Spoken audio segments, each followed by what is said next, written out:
यशोदानंदन व्रज जन रंजन यशोदा यशोदानंदन व्रज जन रंजन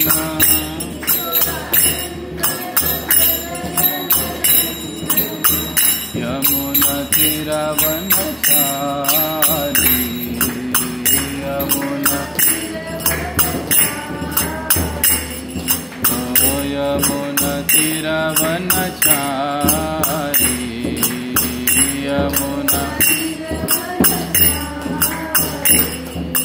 जय राधा माधव कुंज बिहारी गोपी जन वल्लभ गिरिवरधारी जय राधा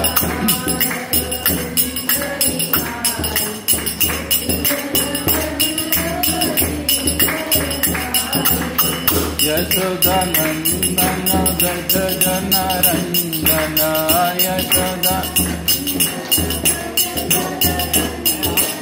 ओ यशोदानंदन व्रज जन रंजन यशोदा यमुना तीरवनचारी यमुना यमुना तीरवनचारी यमुना जय राधा माधव कुंज बिहारी गोपी जन वल्लभ गिरिवरधारी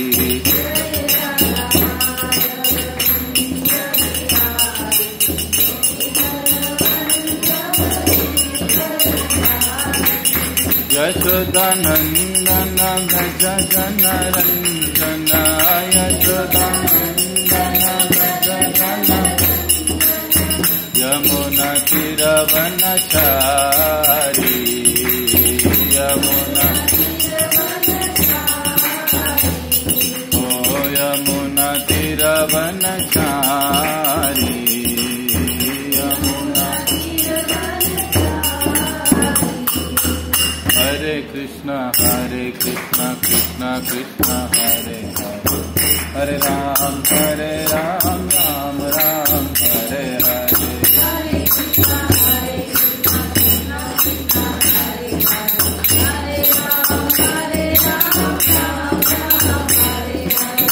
हरे कृष्णा कृष्णा कृष्णा हरे हरे हरे राम राम राम हरे हरे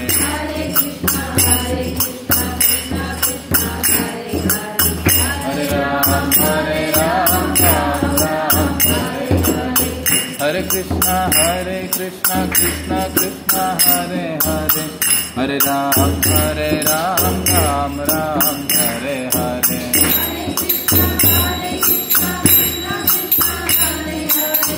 हरे राम राम राम हरे हरे हरे कृष्णा कृष्णा कृष्णा हरे हरे हरे राम राम राम हरे हरे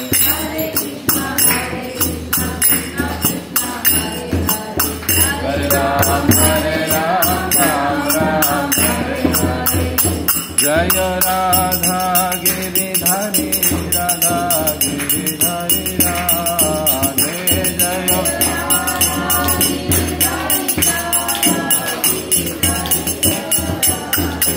जय राधा गिरिधारी राधा गिरिधारी राधे जय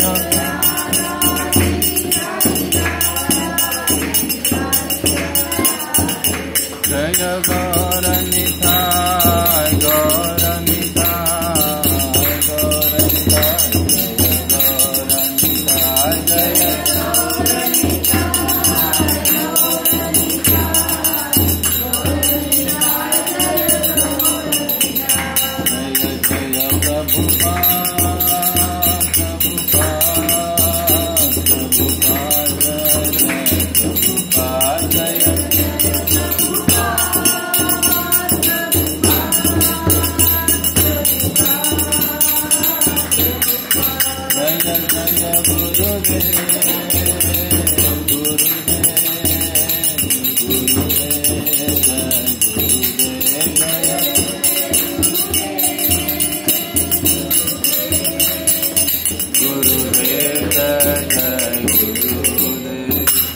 बोलो कलयुग पावन श्री हरिनाम संकीर्तन की जय। श्री श्री राधा गिरिधारी भगवान की जय। श्री श्री निताई गौर सुंदर भगवान की जय। जगत गुरु श्रील प्रभुपाद की जय। ओम नमो भगवते वासुदेवाय।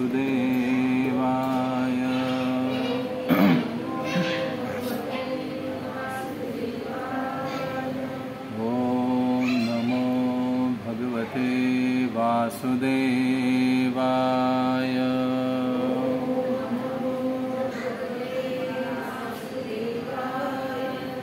ओम नमो भगवते वासुदेवाय।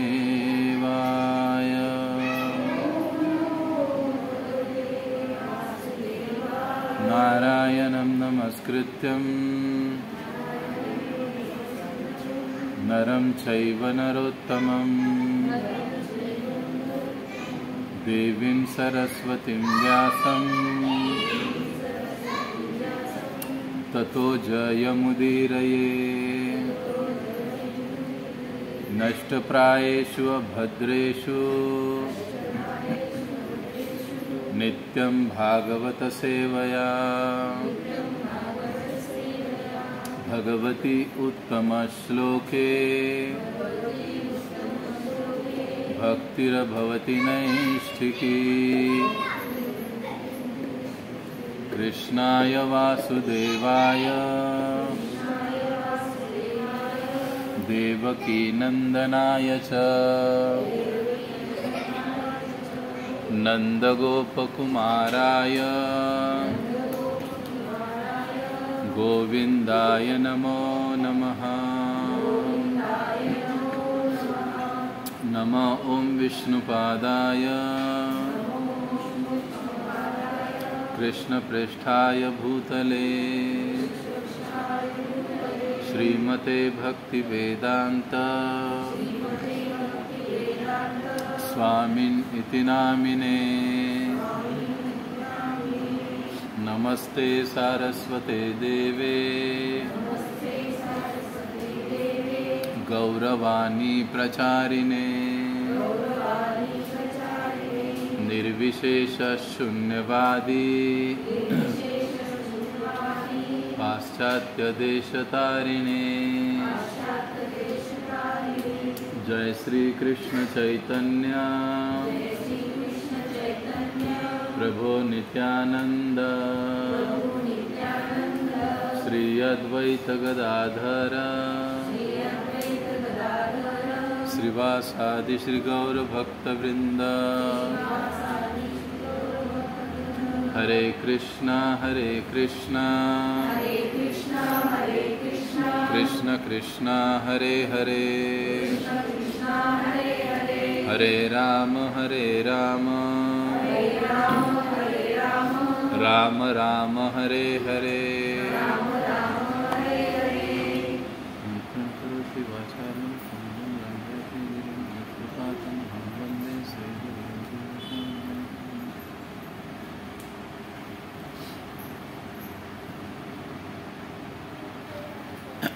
हरे कृष्णा। आज के सत्संग में सभी का हार्दिक स्वागत है। कल मुझे फ़ोन आया था प्रभु जी का और मुझे कहा था उन्होंने कि आज आप जाओ।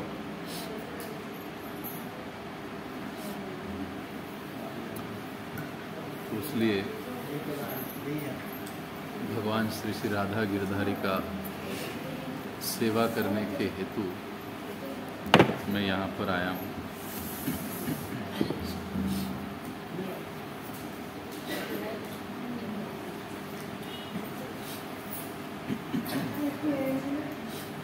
हर रविवार आप सभी भक्त लोग यहाँ पर एकत्रित होते हो, अच्छी बात है, क्योंकि सत्संग के जैसी मूल्यवान चीज़ इस दुनिया में और दूसरी कोई नहीं। सत्संग जितना महत्वपूर्ण है या सत्संग जितना मूल्यवान है, उतना इस दुनिया में तो छोड़िए, तीनों लोकों में भी इससे बढ़कर कोई बात नहीं। हमारे इस्कॉन के संस्थापक आचार्य श्रील प्रभुपाद जी बताते थे कि मनुष्य जीवन में सत्संग सबसे मूल्यवान चीज़ है। सत्संग की तुलना न धन से हो सकती है, न जन्म से हो सकती है, न सौंदर्य प्रतिष्ठा, किसी के साथ इसकी तुलना नहीं हो सकती। इन सब से बढ़कर सत्संग होता है। बाप कहोगे ऐसे क्यों? पैसा तो दिखता है, सत्संग से क्या मिलता है? सौंदर्य दिखता है, सत्संग से क्या मिलता है? आएंगे 2 घंटा बैठेंगे, प्रसाद पाएंगे, चले जाएंगे। जीवन की समस्या थोड़ी ना सत्संग से निकल जाती है। तो कई बार सत्संग का जो महात्म्य है या सत्संग का जो महत्व है हम लोग समझ नहीं पाते।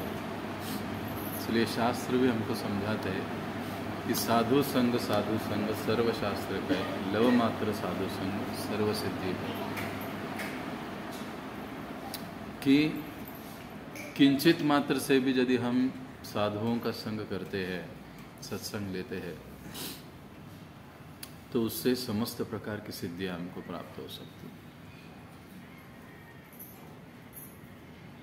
सत्संग एक ऐसी चीज है कि जो मनुष्य के जीवन को परिवर्तित करता है, बदल देता है। शास्त्रों में हम लोग, वैदिक शास्त्रों में कई सारे उदाहरण देखते हैं कि किस प्रकार से बुरे से बुरा व्यक्ति भी जब सत्संग में आता है या साधुओं के संगति में आता है तो वो सुधर जाता है, वो अच्छा बन जाता है, वो भी साधु बन जाता है, वो भी भक्त बन जाता है। इसलिए सत्संग को बड़ी मूल्यवान चीज़ कही गई है कि इसके जितना मूल्यवान कुछ भी नहीं है। चाहे धन हो, सौंदर्य हो, प्रतिष्ठा हो, ये सब जो भी चीज़ें हैं, भगवद गीता हमको समझाती है कि ये क्षणिक है, कुछ समय के लिए रहेगी, कुछ समय के बाद नष्ट हो जाएगी। हमारे शरीर का भी वैसे ही कुछ समय रहता है, अच्छा दिखता है, बनता है, फिर आहिस्ता आहिस्ता खराब होने लगता है, फिर एक दिन नष्ट हो जाता है। इस जगत की कोई भी चीज़ लो, चाहे हमारा बनाया हुआ बंगला, पहले साल बहुत अच्छा लगता है, दूसरे साल भी अच्छा लगता है, तीसरे साल उसको क्रैक जाना चालू हो जाता है, चौथे साल कहीं से पानी टपकने लगता है। ये इस जगत का नियम है। जो भी चीज़ बनती है या उत्पन्न होती है उसका कुछ समय के बाद ह्रास होते जाता है और एक ऐसा समय आता है कि वो नष्ट हो जाता है। फिर वस्तु हो, स्थान हो, संपत्ति हो, सौंदर्य हो, हमारा शरीर हो, कुछ भी हो, कोई भी चीज़ लीजिए। एक समय था ये टेबल एकदम नया लग रहा था, आज हाथ लगाओगे तो भी हिल रहा है। वैसे इंसान का भी वैसे ही है। हमसे संबंधित जितनी सारी इस दुनिया की चीज़ें हैं, उन चीज़ों के बारे में भी ये सब लागू होता है। हर वस्तु का, इस सृष्टि का भी सृजन होता है, कुछ समय के लिए पालन होता है, एक समय में वो नष्ट हो जाता है। ये चक्र चलते रहता है, ये कभी रुकता नहीं। ये चक्र हमेशा चलते रहता है। सृष्टि की भी स्थिति यही है, व्यक्ति की भी स्थिति यही है, और व्यक्ति से जुड़े हुए व्यक्तियों की स्थिति भी वही है, और व्यक्ति के संबंध में जितनी सारी चीज़ें, हमारा घर है, बंगला है, गाड़ी है, मोबाइल है, जो कुछ भी है, सभी के लिए ये बात लागू होती है। लेकिन गड़बड़ क्या होती है कि हम लोग समझते हैं कि हाँ ये चीज़ मेरी है, ये मुझसे कभी छूटने वाली नहीं है, मैं इसको पकड़ के रखूँगा। हर, चाहे व्यक्ति हो चाहे वस्तु हो, जीवन में हम लोग हमेशा यही सोचते हैं। हालांकि जानते हैं कि सामने वाले की वो चीज़ निकल गई है, लेकिन फिर भी हम सोचते नहीं मेरी नहीं निकलेगी, उसकी तो निकल गई वो मर गया, मैं थोड़ी ना मरने वाला हूँ, मुझे अभी और टाइम है। उसका मोबाइल गुम हो गया, मेरा नहीं गुम होगा, मैं उसको लॉक लगा के रखूँगा, क्या करूँगा क्या करूँगा। लेकिन इस जगत में हम देखते हैं या तो वो चीज़ हमको छोड़कर चली जाएगी या हम उस चीज़ को छोड़कर चले जाएंगे। दोनों परिस्थिति में उस चीज़ का छूटना, उस बात का ये होना, दूर चला जाना, ये निश्चित है, इसमें कोई दो राय नहीं हो सकता। तो गीता में जैसे भगवान हमको समझाते हैं कि हर वस्तु, ये जो भौतिक जगत है, दुखालयम अशाश्वतम, हर वस्तु अशाश्वत है, कोई भी वस्तु यहाँ पर शाश्वत नहीं है, कोई भी वस्तु यहाँ पर शाश्वत नहीं है। हमारा शरीर भी शाश्वत नहीं है, लेकिन हमारा शरीर जिस कारण से चलता है, किसके कारण शरीर चलता है? आत्मा के कारण। कोई आत्मा कहेगा, कोई रूह कहेगा, कोई स्पिरिट कहेगा, कोई सोल कहेगा, बात वही है। ऐसी चीज, ऐसी वस्तु जिसके कारण ये शरीर चलता है, ये सभी लोग मानते हैं, ये शाश्वत है। गीता में भगवान बताते हैं, गीता का ज्ञान ही यहाँ से शुरू होता है कि हम शरीर नहीं, हम आत्मा हैं। तो पहली चीज यानी आत्मा इस जगत में शाश्वत है, वो कभी नाश नहीं होता। शरीर नाश होता है। अब आत्मा जिससे आया है वो कौन है? भगवान, परमात्मा। वो भी शाश्वत है, वो भी कभी मरता नहीं, नष्ट नहीं होता। तो इस दुनिया में दो चीजें शाश्वत हुई। अब और एक तीसरी चीज शाश्वत, वो क्या है? आत्मा और परमात्मा के बीच जो भी आदान प्रदान होता है,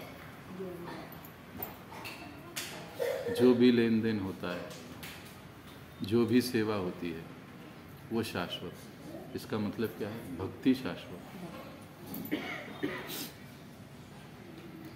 इस जन्म के बाद भी अगले जन्म में ये हमारे साथ आएगी। आपको वो प्रभु जी दिखता थोड़ी ना है, हमको क्या पता, लेकिन हम समझ सकते। कोई लोग मंदिर में आते हैं, आने के साथ ही पहले दूसरे दिन से ही माला जपना चालू कर देते, प्याज लहसुन छोड़ देते। देखे होंगे आपने कितने लोग ऐसे, पहले दूसरे तीसरे दिन, पहले महीने में सब कुछ उनका हो जाता। कैसे होता है? कुछ लोगों को हम देखते हैं 4-4 साल हो गए फिर भी 16 माला नहीं हो पाते, 5-5 साल हो गए फिर भी प्याज लहसुन चलते रहता है, चाय कॉफी चलते रहती, छूटती नहीं है। क्यों? कोई भी चीज जब आसानी से हम लोग कर पाते हैं, इसका मतलब उसका प्रैक्टिस हमें पहले हुआ है। बराबर? प्रभुपाद जी उदाहरण देते हैं कि नवजात शिशु जैसे ही माता के गर्भ से बाहर आता है, तुरंत माता का स्तनपान करता है। उसको किसने सिखाया? इसके पहले नहीं, अपने आप से। हमारे जीवन में कितनी चीजें अपने आप होती है, बताइए? अपने आप कुछ नहीं होता, हर चीज को कुछ न कुछ कारण होता है। अब क्योंकि वो नवजात शिशु तुरंत एकदम सही तरीके से माता का स्तनपान करता है, अपना पेट पाल लेता है, क्योंकि इससे पहले उसने किया है। चलो इंसान की बात छोड़िए, जानवरों को भी देखिए। इसका मतलब उन्होंने ये सारी चीजें पहले करी है, इसके लिए अब वो आसानी से कर रहा है। जिसने नहीं की है उसको कठिनाई होती है, इसके लिए 16 नहीं हो पाते, चाय कॉफी नहीं जा पाती है, हाँ? बाकी की चीजें नहीं हो पाती है, सत्संग रेगुलर नहीं आ पाते। क्यों? पहले की हुई बात है। तो आत्मा, परमात्मा और भक्ति, ये 3 चीजें इस जगत में शाश्वत है। अब इन तीन चीज़ों के बारे में जिस स्थान पर ज्ञान मिलता है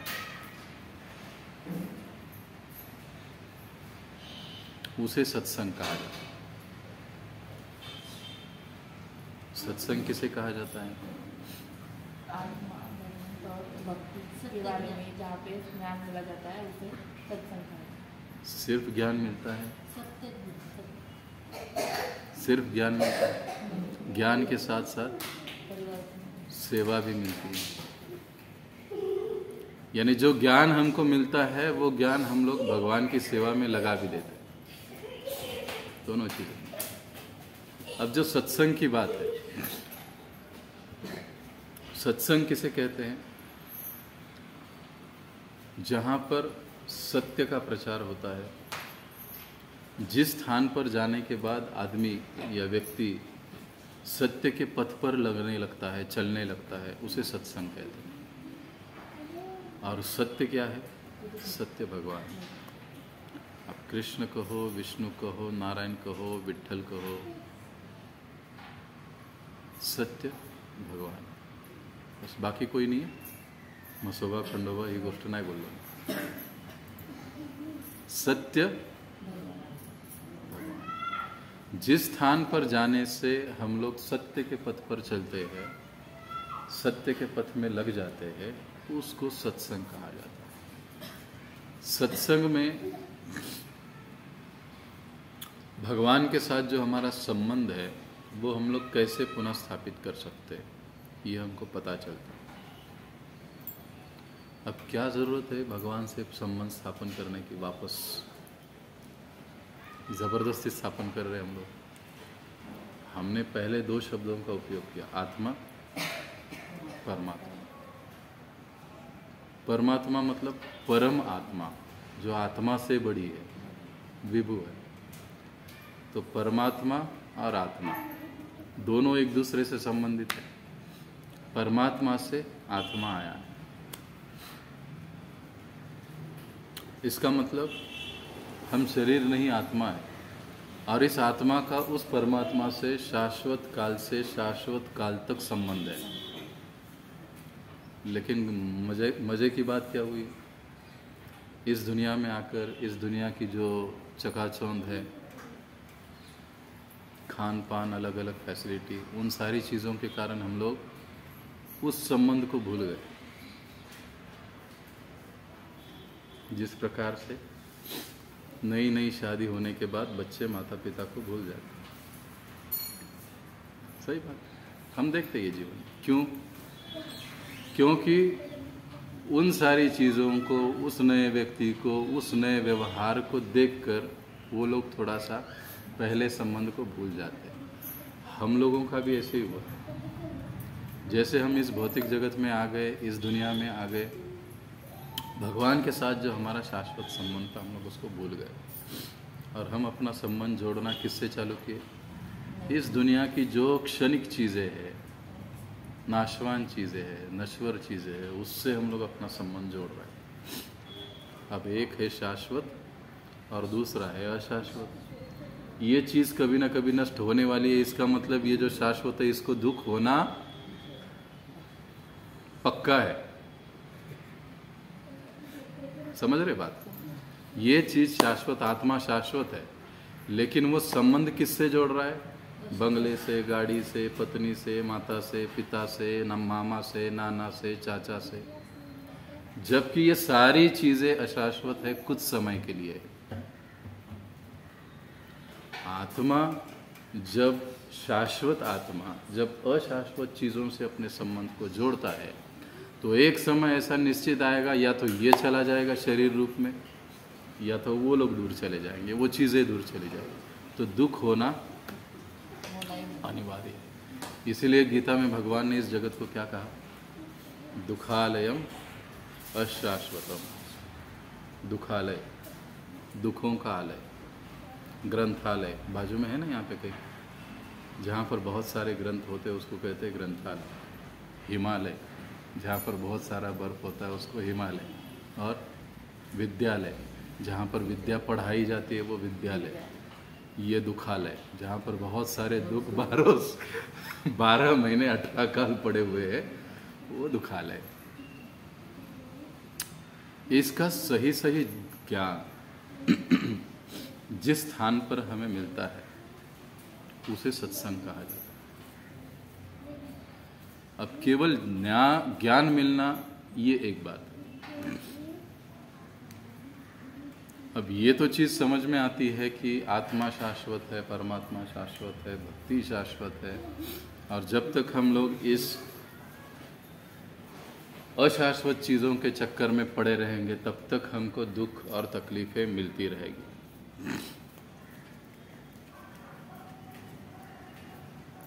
लेकिन कई बार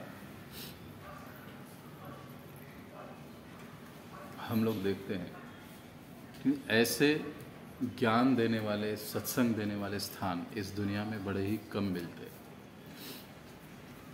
प्रभुपाद जी अक्सर कहा करते थे, सब्जी मंडी में गर्दी कितनी होती है, भीड़ कितनी होती है, शायद देखने को भी जाते हैं। क्योंकि जिसके जेब में 25 पैसा है वो भी मार्केट में कड़ी पत्ता लेने को तो जाता ही। अब हीरे के दुकानों में जिसके पास ज्यादा पैसा होगा वही जाता है, बिरला ही जाएगा। उसके दुकान में आपको पूरी भीड़ नहीं दिखाई देगी कभी, एक आध आदमी दिन भर से कोई आ गया। जो वास्तविक सत्संग है, जो सत्संग है, असली रूप में सत्संग है, कई बार हम देखते हैं वो हीरे की दुकान की तरह होती है। कारण जनरल भाषेत बघा, ते हरे कृष्णा वाले लोक नको रे बाबा, चहा नाही प्यायचा, कॉफी नाही प्यायची, कांदा नाही खायचा, लसूण नाही खायचा, एवढं सगळं कुठल्या देवाने सांगितलं? जनरल वो बाबा जी देखो, खाओ पियो कुछ भी करो, नाम लेते रहो, तुम भगवान बन जाओगे, नहीं तो भगवान तुमको मिल जाएगा, तुम्हारे सारे प्रॉब्लम चले जाएगी। कुछ भी बोलते, लोग मानते चलते, क्योंकि लोगों को हमको डिस्काउंट का माल चाहिए। डिस्काउंट का माल हमेशा अच्छा होता है, डिफॉल्ट या डिफेक्ट वाला माल डिस्काउंट में डाल देते। लेकिन जो ओरिजिनल चीज है, जो सत्य वस्तु है, जो सत्य चीज है, उसके लिए हमको कुछ ना कुछ तो तपस्या, कुछ ना कुछ तो त्याग करना पड़ेगा। तभी जाके हम लोग इस जगत से मुक्त होके भगवान के सानिध्य में हम सच्चा आनंद और सच्चा सुख प्राप्त करेंगे या कर पाएंगे। नहीं तो संभव है। इसलिए हमने कहा कि वास्तविक सत्संग प्रदान करने वाले स्थान इस जगत में बहुत कम है।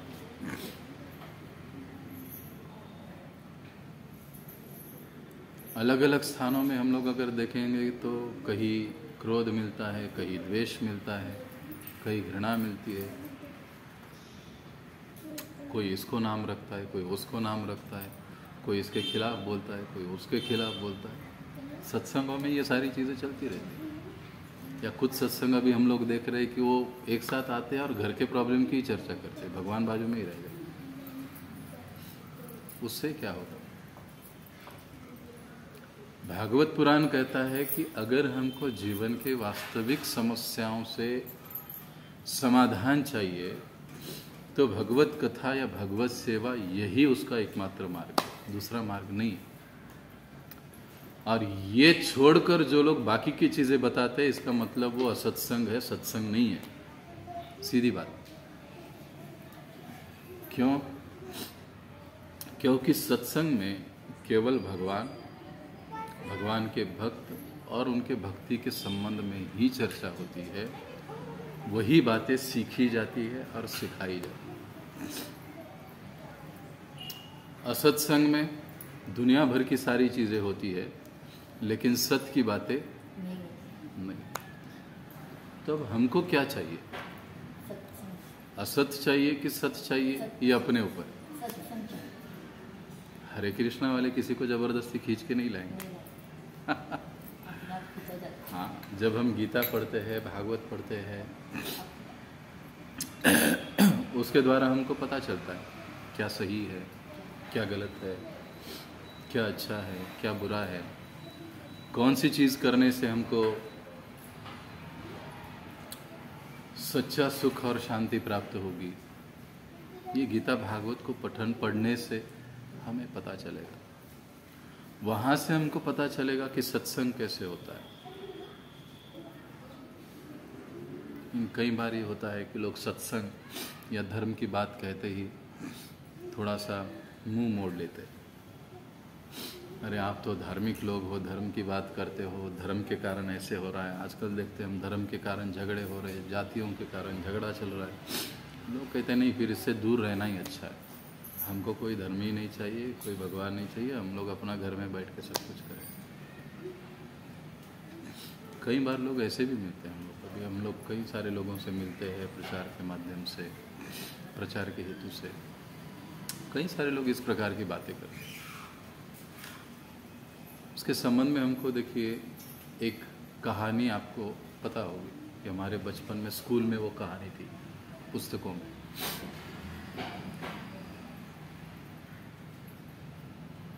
छह अंधे और एक हाथी। अंधों को एक दिन लालसा होती है कि हमें हाथी देखना है। हाथी कैसे होता है, लेकिन अब देखेंगे कैसे, आंखें तो नहीं। तो 6 लोगों ने बहुत सारा सोच विचार करके ये तय किया कि भाई देखो, एक एक जाएगा, हाथी को टटोलेगा और उससे अंदाज़ा लगाएगा हाथी कैसा है। और फिर हम सब लोग एक साथ आएंगे और फिर कहेंगे तुमको क्या लगा, तुमको क्या लगा, तुमको क्या लगा, तुमको क्या लगा। और फिर ये सब मिलके जो भी होगा वो हाथी होगा। तो अच्छी बात है। तो अब ये 6 अंधे में से पहला चला गया अंदर हाथी के पास।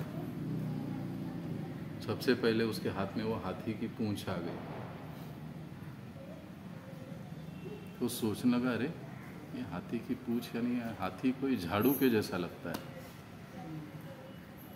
दूसरा गया, दूसरे को हाथी का पेट हाथ को लगा। टटोल रहा है बहुत। अब हाथी बहुत बड़ा है, इतना बड़ा, अरे हाथी तो जैसे दीवार के माफिक लगता है, दीवार के जैसा है वो। तीसरा गया, दुर्भाग्य से तीसरे के हाथ में हाथी का दांत आ गया। अब वो कहता है कि अरे हाथी तो कोई नुकीली चीज चाकू जैसा है, और तो कुछ है नहीं। चौथा पांचवा गया, किसी के हाथ में कान आ गया। तो कह रहे हाथी जो है ये तो एक सूप के माफिक है। सूप मराठी, हिंदी में क्या कहेंगे जिससे अनाज को साफ करते हैं? मराठीत सूप म्हणतात, हिंदीत शब्द आठवेना मला। तो वो कहने लगा कि हाथी म्हणजे सुपासारखा है। आखिरी वाला गया, हाथी का पैर पकड़ लिया। अरे हाथी तो खंबे जैसा है। अब 6 के 6 वापस एक साथ आ गए। पहला कहने लगा कि अरे हाथी यानी केवल झाड़ू के जैसा है। क्या लोग पागलों जैसी बातें करते हैं, हाथी ऐसा है वैसा है, मुझे तो केवल झाड़ू के जैसा लगा। दूसरा कहता है अरे नहीं तू पागल हो गया, हाथी झाड़ू जैसा नहीं है, हाथी खंबे जैसा है। वो कहता है नहीं मैंने खुद अपने हाथों से टटोला है, हाथी झाड़ू के जैसा नहीं, हाथी खंबे के जैसा है। तो सब तीसरा कहता है अरे तुम दोनों पागल हो। मैं 5 मिनट वहां पर खड़ा रहा, उसको टटोलता रहा, लेकिन पूरी दीवार ही मुझे लग रही है। हाथी तो केवल दीवार के जैसा ही बहुत बड़ी कोई प्राणी है, बड़ा प्राणी है, चीज है। चौथा कहता है अरे तुम तीनों पागल हो चुके हो मुझे लगता है। और मैंने खुद देखा, उसको पूरा टटोला, और जब उसका देखा मैंने तो मुझे हाथी सूप के जैसा लगा। अब हर कोई झगड़ा करने लगा, मैं जो कह रहा हूं वही सही है, मैं जो कह रहा हूं वही सही, मैं जो कह रहा हूं वही सही। इतने में एक आदमी आया जिसकी आंखें थी। उसने कहा अरे बावलो, ये सब मिलकर हाथी बनता है। जिसको लग रहा है कि हाथी झाड़ू के माफिक है, उसने केवल हाथी के पूंछ को छुआ था। जिसने कहा है कि हाथी खंबे जैसा है, तो हाथी के खंबे जैसे पैर है, उसके 4 पैर है। और जिसको लगता है हाथी दीवार जैसा है वो इसका उतना बड़ा पेट है, जिसको सूप जैसा लगता है वो उसके कान है, सुंड वाला आन।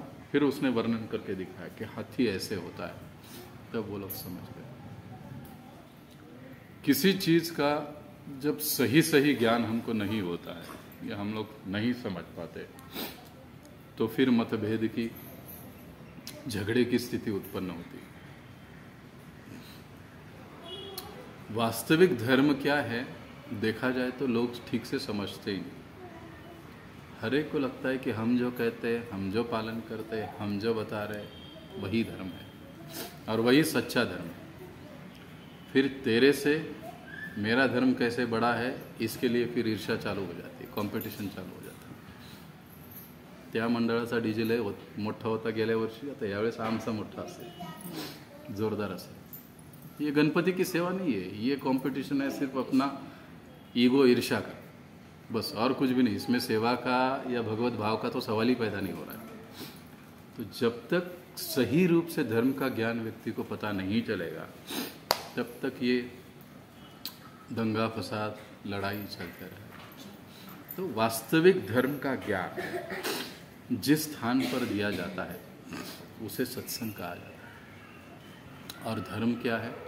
धर्मम तो साक्षात भगवत प्रणीतम।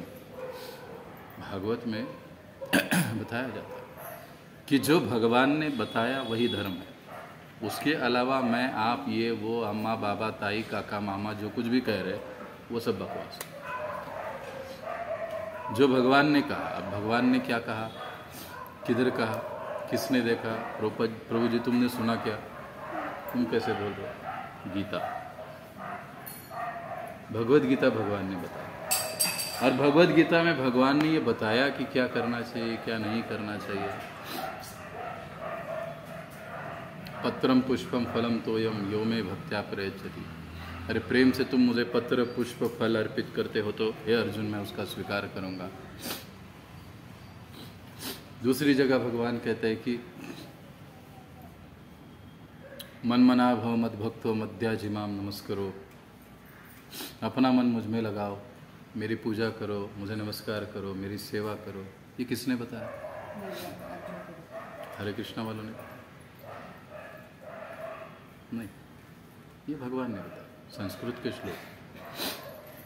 आज जब भगवत गीता हम लोग प्रभुपाद जी का पढ़ते हैं ना, कई बार लोगों के मन में ये ग्रह होता है या गलतफहमी होती है कि अरे ये इस्कॉन वाले कुछ भी कहते हैं।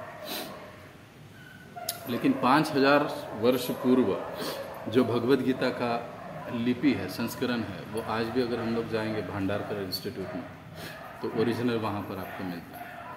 श्लोक बाय श्लोक चेक कीजिए, वही श्लोक हजारों साल से चले आ रहे हैं जो भगवान ने। यानी इस भौतिक जगत में आने के बाद हमें क्या करना चाहिए जिससे इस दुखमय जगत से छूटकर हम हमेशा के लिए भगवान के उस आनंदमय धाम में चले जाएंगे। ये सारी चीज़ें सही रूप से, विस्तारित रूप से भगवद गीता में भगवान ने पहले ही बता दिया। हम वहाँ तक नहीं पहुँच रहे, या कभी कभी पहुँच भी जाते हैं, या गीता हमारे पास पहुँच भी जाती है। हरे कृष्णा वाले लोग कोई मिल भी जाते तो फिर हम कहते नहीं नहीं नहीं, गीता घर में लाएंगे तो घर का महाभारत हो जाता है। कई सारी गलतफहमियां लोगों के मन में होती।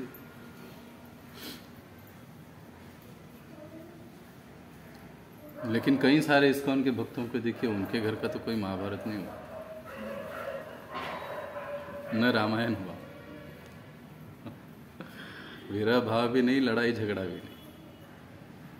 लेकिन भगवान की सेवा करते हुए पूरा फैमिली वो अच्छे से जीवन यापन कर रहे हैं।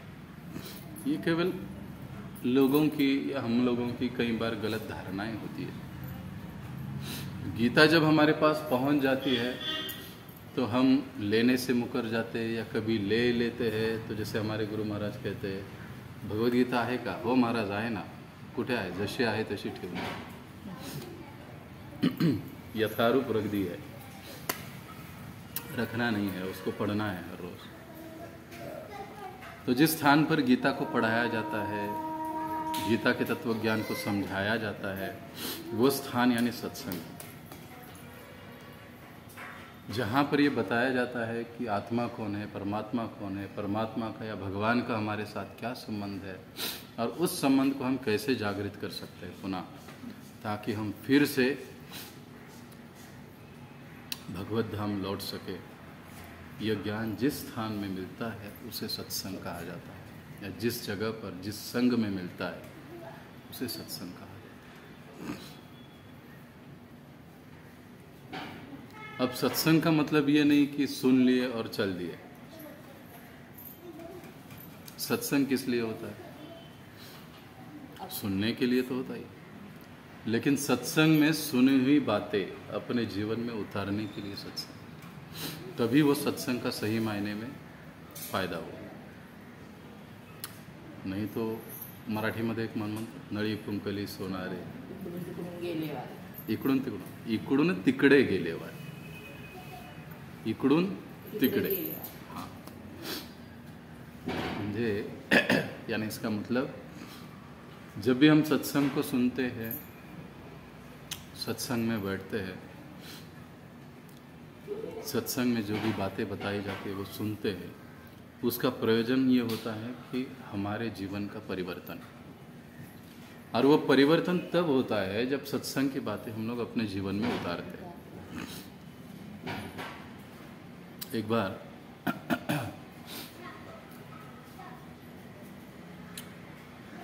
सूत गोस्वामी, भागवत पुराण हम सभी जानते हैं,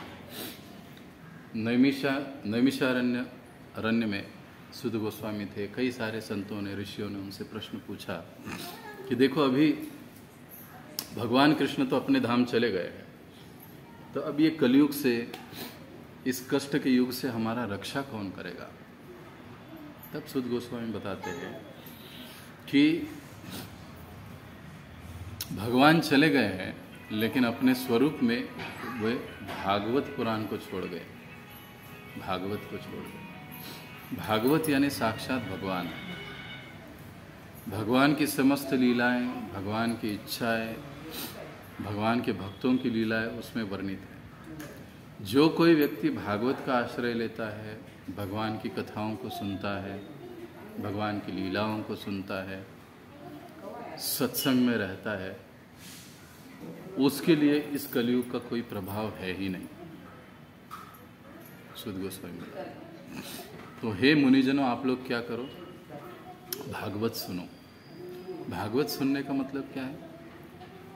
भगवान की लीलाओं को सुनना, गीता में भगवान जो बताया है उसको समझने की कोशिश करना, उसको समझाना, समझना।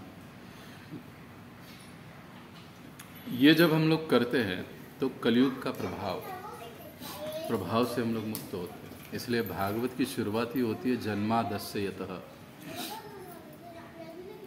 क्योंकि परम सत्य या भगवान ऐसा व्यक्तित्व है कि जिनसे समस्त चीज़ों की उत्पत्ति होती है। गीता में भगवान बताते, अहम सर्वस्य प्रभो मत्तः सर्वं प्रवर्तते, कि हे अर्जुन, सब कुछ मुझसे उत्पन्न होता है और अंत में सब कुछ मुझ में ही समाहित होता है। ये जानकर जो मेरा भजन करता है, मेरी शरण में आता है, वास्तविकता में वो बुद्धिमान है। अगर हम सही रूप में, वास्तविक रूप में बुद्धिमान बनना चाहते हैं, होना चाहते हैं, तो हमको भगवत भक्ति का मार्ग, सत्संग का मार्ग अपनाना पड़ेगा। विशेषतः भगवान जब इस धरातल पर आते हैं, भागवतम में देखते हैं, एक सर्वसामान्य मनुष्य की तरह लीला करते हैं। एक साधारण छोटा सा बच्चा भी होता है, उसका हम लोग कितना गुणगान करते हैं। तो जब भगवान बच्चे के रूप में, बालक के रूप में प्रकट होते हैं, तो वो कितने सुंदर होंगे। जब उनका गुणगान होता है, उनके रूप का, उनके लीला माधुर्य का, तो समस्त प्रकार के अनर्थों से हम लोग आहिस्ता आहिस्ता मुक्त होते हैं। देखिए, हमारे जीवन में जितने दुख होते हैं, कष्ट होते हैं, संकट होते हैं, उसका 99% कारण क्या है? काम, क्रोध, लोभ, मद, मोह, मत्सर। 6 के अलावा 7वां कारण मुझे बताइए। हर समस्या के पीछे इनमें से कुछ ना कुछ तो एक चीज़ बनी रहती है। और जब हम सत्संग में आते हैं, भगवत कथा को सुनते हैं, भगवान की लीलाओं को जब हम सुनते हैं, तो आहिस्ता आहिस्ता हम लोग इन 6 अनर्थों से मुक्त होना हमारा आरंभ हो जाता है। जितनी मात्रा में हम लोग सत्संग करते हैं, कथा सुनते हैं, सेवा में अपने आप को जोड़ते हैं, उतनी मात्रा में हम लोग अनर्थों से मुक्त होते हैं। जितना काम से मुक्त, क्रोध से मुक्त, ईर्ष्या से मुक्त, द्वेष से मुक्त, उतना ही हम भगवान के साथ आनंद की प्राप्ति करते हैं। फिर उसको दुख का कोई सवाल ही नहीं पैदा होता है। 1 रुपये में से 10 पैसा अगर हम लोग जुड़े हैं सत्संग में, लीला में, कथा में, सेवा में, तो 10 पैसा आनंद मिलेगा। 20 पैसा जुड़े हैं, 20 पैसा मिलेगा। इसको गीता में भगवान कैसे समझाते हैं? ये यथा माम प्रपद्यन्ते तांस्ते स्थैव भजामि। जो जिस भाव से और जितने रूप में मुझसे शरणागत होता है, मैं उसी प्रकार से उसके साथ आदान प्रदान करता हूँ। तो सत्संग हमें वो रास्ता दिखाता है कि हम कैसे भगवान के समीप जाए और कैसे इस दुखमय जगत से दूर चले जाए या मुक्त हो जाए। रूपा जी बढ़िया उदाहरण देते। बरसात का मौसम होता है, घनघोर वर्षा बाहर पड़ रही है, वर्षा हो रही है, हमको बाहर जाना है। अब मैं क्या करूंगा? बारिश रुक जाओ, बारिश रुकेगी? ये संभव नहीं, किसी के लिए भी संभव नहीं है। लेकिन अपने आप का बचाव करने के लिए मैं छाता ले सकता हूं। अगर छाता लेके मैं बरसात में जाऊंगा, थोड़ी बहुत छींटे आएगी, लेकिन पूरा भीगूंगा नहीं, क्योंकि वर्षा का मौसम है, बारिश घनघोर हो ही रही है, तो थोड़ा बहुत तो कपड़ा भीगेगा ही। उसी प्रकार से छाते से क्या मतलब है? इस दुखालय में, इस भवसागर में, इस कष्टों वाले संसार में हमको अगर छूटना है यहाँ से, तो हमको कृष्ण भक्ति रूपी छाता। अब थोड़े बहुत छींटे उड़ेंगे, कपड़े गीले होंगे, क्योंकि हमारे कर्म भी उतने बढ़िया है पिछले, लेकिन क्योंकि हम भगवान की शरण में आए हैं, तो भगवान उसको एकदम डिस्काउंट में 10% करके दे देते, 90% माफ। इस भौतिक जगत में 10% बहुत होता है डिस्काउंट, लेकिन भगवान उल्टा करते हैं, 90% माफ, 10%। एक बार न्यूयॉर्क के मंदिर में रूपा जी सभुआ का भागवतम दे रहे थे और कई सारे भक्त पीछे बैठकर भागवतम सुन रहे थे, साथ ही साथ दोपहर के प्रसादम के लिए सब्जी कटिंग कर रहे थे। तो सब्जी काटते काटते एक ब्रह्मचारी भक्त की उंगली ही टूट गई, कट गई। तो उसको बड़ा गुस्सा आ गया। वो तड़के वैसे ही प्रभुपाद जी के सामने चला गया। प्रभुपाद, मैं तो भगवान की सेवा कर रहा हूँ, भक्ति कर रहा हूँ, फिर मेरी उंगली क्यों टूटी? तो प्रभुपाद जी उसकी ओर देख के हंसने लगे। पहले उसको कहा कि ड्रेसिंग करो उसको, फिर वो हल्दी वगैरह लाकर, प्रभुपाद जी सारी आयुर्वेदिक चीज़ें जानते थे, हल्दी लाने के लिए बोला, लगा दिया। कहे बेटा तुम्हारा सिर कटना चाहिए था, लेकिन क्योंकि तुम भगवान की सेवा कर रहे हो, भक्ति में हो, इसके लिए उंगली पर ही भगवान ने काम निपटा दिया। तो फिर प्रभुपाद जी समझाते हैं कि जैसे हम सत्संग में आते हैं, भगवान की प्रेममयी सेवा में, भक्ति में हम लोग जुड़ जाते हैं, तो ऐसे नहीं इसका मतलब कि जीवन से दुख गायब हो गए। दुख और कष्ट आएंगे, क्योंकि ये दुखालय ही है। अगर यहीं पे सुख आएगा तो फिर जाने की बात कौन करेगा? भगवत धाम जाने की जरूरत ही क्या है, जब यहीं पर सब सुख मिलेगा। तो भक्ति करने के बाद भी अगर यहाँ पर सुख मिलेगा, तो फिर हम कहेंगे नहीं, भक्ति करते रहेंगे, लेकिन पत्नी के साथ रहेंगे, बच्चों के साथ रहेंगे, बंगले में रहेंगे, गाड़ी में रहेंगे, एक है अभी और 4 लेंगे, ये चलता ही रहेगा, क्योंकि यहीं पे सब मिल रहा है। भक्ति में आने के बाद ये नहीं होगा कि समस्याएं निकल जाएगी, पर समस्या कम होगी, लेकिन होगी जरूर। लेकिन अगर हमेशा के लिए हम इनको जीरो करना चाहते हैं, तो हमको तीव्रता के साथ सत्संग में जुड़कर भक्ति में लगना पड़ेगा, भगवान की सेवा में लगना पड़ेगा। तब जाकर हम लोग हमेशा के लिए इस जन्म मृत्यु चक्र को काट सकते हैं, बंद। शंकराचार्य कहते हैं ना, पुनरपि जननम पुनरपि मरणम पुनरपि जननी जठरे शयनम यह संसारे खलु दुस्तारे कृपया पारे पाही मुरारे। अब शंकराचार्य शिव जी के भक्त है, लेकिन जन्म मृत्यु के चक्र से छूटने के लिए प्रार्थना किसको कर रहे हैं? मुरारी को कर रहे हैं। मजे की बात है कि नहीं? करनी चाहिए थी शिव जी को, लेकिन कह रहे किसको? कृपया पारे पाहे मुरारे। इसका मतलब जन्म मृत्यु के चक्र को काटने में सक्षम यदि कोई है तो वो केवल नारायण है, केवल विष्णु है, केवल कृष्ण है, दूसरा कोई नहीं। ये सरल बात है। तो जब तक हम लोग इन चीज़ों को नहीं समझते हैं, तब तक हम लोग इस भौतिक जगत के दुख से मुक्त नहीं हो सकते। और ये सारी चीज़ों का ज्ञान, ये सारी चीज़ों का प्रशिक्षण ऐसे उत्तम सत्संगों में मिलता है। इसलिए मनुष्य जीवन में सत्संग का बहुत महत्व होता है। कौन बनेगा करोड़पति? कितने लोग देखते हैं? देखता है कोई? देखता है। अचानक से एक आध आदमी प्रश्न का सही जवाब देता है, करोड़पति बन जाता है, करोड़ जीत गया, करोड़पति बन गया। उसके जीवन में एकदम कैसा यू टर्न आ गया, एकदम बहुत बढ़िया मोड़ आ गया जीवन में। रंग से राजा बन गया, एकदम अमीर बन गया।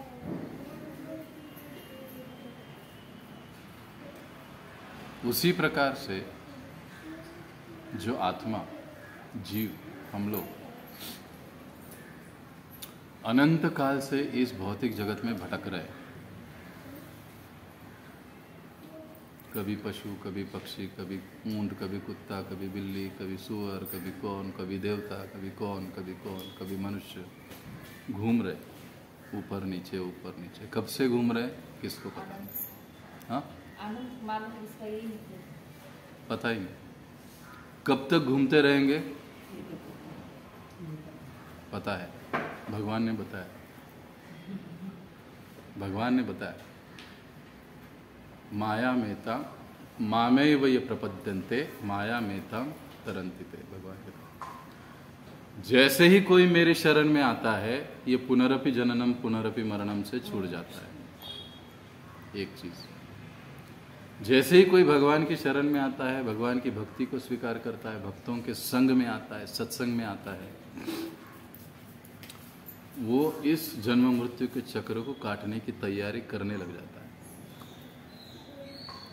ये आत्मा के इतिहास में सबसे बड़ा टर्निंग पॉइंट है। अनंत काल से आत्मा अलग अलग योनियों में घूम रही है, लेकिन जिस दिन उसको सत्संग की प्राप्ति होती है, पहली बार जब कोई व्यक्ति सत्संग में आता है, इसका मतलब भगवान ने उसको वो मौका दिया है। जैसे नदी में हम लोग लकड़ी डालते हैं, लकड़ी बहती है बहती है बहती है बहती है, पता नहीं उसको तट कब मिलेगा, वो बहती रहती है, लेकिन अचानक से उसको तट लग गया। उसी प्रकार से ये सत्संग यानी तट है, ऐसा तट कि इसका सहारा लेके हम सीधे भगवत धाम जा सकते हैं। पुनः जन्म नहीं, पुनः मृत्यु नहीं, पुनः कुछ नहीं। और इन सारे चीज़ों को सत्संग में समझाया जाता है, समझा जाता है, से सीखा जाता है, उसे सत्संग कहा। श्रील प्रभुपाद जी ने इस्कॉन का स्थापना ही इसलिए किया कि दुनिया को भक्तों का संग दे सके। देखो आज दुनिया में कितनी सारी संस्थाएं, हम किसी को नाम नहीं रख रहे, लेकिन भक्तों का संग कितनी स्थान पर है आप सोचिए। वास्तविक एक अच्छे भक्तों का संग कितने स्थान पर है? बहुत कम स्थान पर है। लेकिन प्रभुपाद जी ने एक ऐसा संस्था बनाया कि जिस संस्था में जुड़कर हम लोग भक्तों का संग प्राप्त करते हैं, और भक्तों के संग में हम लोग भक्ति सीखते हैं, और भक्ति सीखकर हम भगवत प्राप्ति करते हैं। ये इतना सारा जो प्रताप है वो सत्संग के कारण है। इसलिए जिस किसी को भी सत्संग मिलता है, या जब कभी भी हमारे जीवन में सत्संग में आने का, सुनने का मौका मिलता है, तो उसको हमें कभी छोड़ना नहीं चाहिए। क्योंकि एक बार अगर उस मौके को हमने छोड़ दिया तो भगवान कहते कि भैया तुझे मैंने मेरे पास आने का रास्ता दिया था, लेकिन तेरा चॉइस था कि सत्संग के टाइम पे सलमान खान का पिक्चर अच्छा आया था, तो तू उधर चला गया, तो अब तेरी मर्जी। भगवान उसमें कभी हमारी स्वतंत्रता में भगवान इंटरफेयर या हस्तक्षेप नहीं करते हैं। कई बार लोग कहते हैं ऐसे कैसे, हम बेवकूफ़ है, हमको नहीं समझता, भगवान को पकड़ के खींचना चाहिए। तो फिर मतलब क्या कहा? देखो हमारे माता पिता भी, अब कुछ युवा बच्चे होते, बच्चे बड़े होते, माता पिता 8 वाजताच्या आत घरात यायचं, 8 बजे के पहले घर में चाहिए। कितने बजे खाना खा रहा है? ये 4 बजे खाना खाने की टाइम है, 1 बजे खाना खाना चाहिए। ये क्या कपड़े पहन रखे, थोड़े अच्छे कपड़े पहन के चला कर। अरे कॉलेज में 7 बजे जाना है तो 9 बजे जाकर क्या करता है? हमको अच्छा लगता है? क्योंकि हम लोग कंट्रोल नहीं चाहते, हम लोग नियंत्रण नहीं चाहते, हम लोग स्वेच्छा से जीना चाहते। कहीं पर भी देखिए, परमात्मा और आत्मा, इनका संबंध भी ऐसा ही है। परमात्मा या भगवान कभी भी आत्मा की स्वतंत्रता में हस्तक्षेप नहीं करता है। भैया तुझे उधर जाना है, गड्ढे में गिरना है, गिर ले, कोई चिंता नहीं। लेकिन ऐसा कोई व्यक्ति नहीं इस दुनिया में कि उसको भगवान मौका नहीं देते भगवान के पास आने का। ये चैलेंज है। हर एक को उसके जीवन काल में एक न एक बार तो ऐसा समय या ऐसा मौका आता है कि उसको भगवान के पास जाने का मौका प्राप्त हो जाता है। अब ये उसके ऊपर निर्भर है कि उसको वो मौका लेना है या छोड़ देना। छूट गया, छूट गया। इसीलिए जब हमें सत्संग मिलता है तो उसको कस के पकड़े रखना चाहिए। 2 लोग हो, 4 लोग हो, 10 लोग हो, 100 लोग हो, 20 लोग हो, 1000 लोग, क्योंकि सत्संग में रहने से ही हम लोग भक्ति का पालन कर सकते। अकेले में भक्ति नहीं हो सकती। मैं अपने घर में अपने मन से जैसे चाहूँगा वैसे करूँगा, नहीं। इसीलिए मनुष्य जीवन में सबसे मूल्यवान चीज़ सत्संग है, और ऐसे सत्संगों में हमें हमेशा उपस्थित रहना चाहिए, सत्संग को सुनना चाहिए। हम देखते हैं इस्कॉन के कई सारे मंदिरों में हर रविवार को कई स्थानों पर अलग अलग वारों में, दिनों में सत्संग होते हैं। इसका प्रयोजन ही ये होता है कि जन साधारण लोगों को इन बातों का ज्ञान दिया जाए, उन्हें भगवत प्राप्ति में सहायता की जाए। तो आप सभी से अनुरोध है कि किसी प्रकार से आप लोग सत्संग में हर समय आते रहिए और भगवान की असीम कृपा प्राप्त करते रहिए। बहुत बहुत धन्यवाद। हरे कृष्ण। किसी कोई प्रश्न है तो आप पूछ सकते हैं। प्रभूजी, आता तुम्ही भगवंतांना हार चढवले, तो गुडघ्यावरती थांबून हे केलं, उभं राहून नाही आपण घालू शकत हात भगवंतांना? जितका होईल तिथपर्यंत आपण असा प्रयत्न केला पाहिजे की डायरेक्ट उभा राहून सेवा करण्यापेक्षा बसून सेवा करावी। अगदीच अगर होत नसेल तर मग उभा राहा। जे बसून सेवा हो, करू शकता। त्या ठिकाणी तुम्ही बसू शकता, बसून सगळ्या सेवा करू शकता। आणि जे हार आपण बनवत आहोत, बसण्याच्या चटईवर हार बनवू नये भगवंतांचे। भगवंतांचे हार भगवंतांना घालण्याआधी त्याचं शुद्धीकरण व्हायला पाहिजे। शुद्धीकरणाचा जे मंत्र असतो तो म्हणला गेला पाहिजे।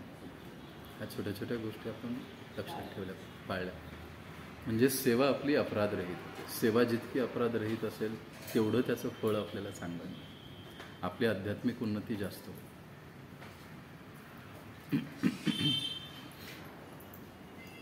अजून काही?